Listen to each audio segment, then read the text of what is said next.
সিলেট জেলার গোয়াইনঘাটের ফতেপুর ইউনিয়নের গোয়াইন নদীর দক্ষিণে রাতারগুল বনের অবস্থান। বনের দক্ষিণ দিকে আবার রয়েছে দুটি হাওর, শিমুল বিল হাওর ও নেওয়া বিল হাওর। সিলেট শহর থেকে এর দূরত্ব 26 কিলোমিটার। সিলেটের স্থানীয় ভাষায় মুর্তা বা পাটি গাছ রাতা গাছ নামে পরিচিত। সেই রাতা গাছের নাম অনুসারে এই বনের নাম রাতারগুল। সিলেটের উত্তর পূর্ব দিকে অবস্থিত ক্রান্তীয় জলবায়ুর এই বনটিতে প্রতি বছর ভারী বৃষ্টিপাত হয়। বনের সবচেয়ে কাছে অবস্থিত সিলেট আবহাওয়া কেন্দ্রের তথ্য মতে এখানে বার্ষিক গড় বৃষ্টিপাতের পরিমাণ 4162 মিলিমিটার।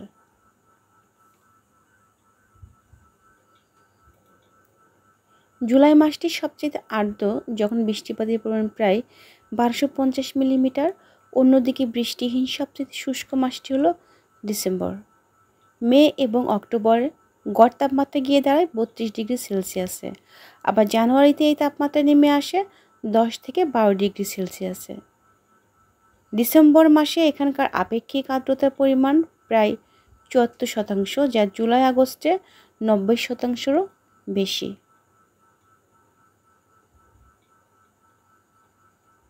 বৈশিষ্ট্যমণ্ডিত এই মিঠা পানির জলাবনটিতে উদ্ভিদের দুটো স্তর পরিলক্ষিত হয়। উপরের স্তরটি মূলত বৃক্ষজাতীয় উদ্ভিদ নিয়ে গঠিত, যেখানে নিচের স্তরটিতে ঘন পাটি পাতার মূর্তা আধিক্য বিদ্যমান। বনের উদ্ভিদের চাঁদোয়া সর্বোচ্চ 15 মিটার উচ্চতা পর্যন্ত বিস্তৃত। এছাড়াও অরণ্যের 80% এলাকায় উদ্ভিদের আচ্ছাদনে আবৃত। বনের স্বাস্থ্য সন্তোষজনক। এখন পর্যন্ত এখানে সর্বমোট 73 প্রজাতির উদ্ভিদের সন্ধান পাওয়া গেছে।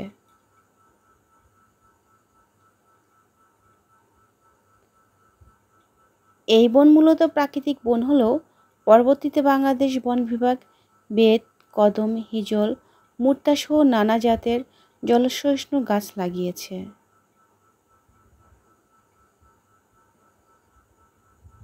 এছাড়া জলমগ্ন এই বনে রয়েছে হিজল, করস আর বরুণ গাছ, আছে পিঠালি, অর্জুন, ছাতিম, গুটিজাম, বটগাছও আছে।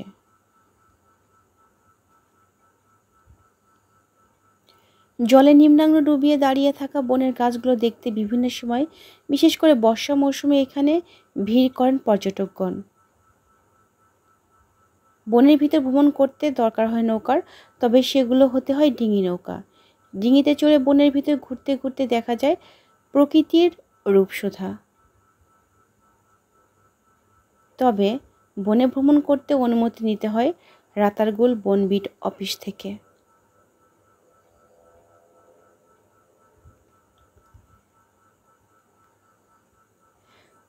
রাতারগুল পর্যটনের জন্য অত্যন্ত সুন্দর একটা এলাকা, যেটা দেখলে মন এতটা ভালো হবে, যারা ভ্রমণ করেছে তারাই বুঝতে পারবে।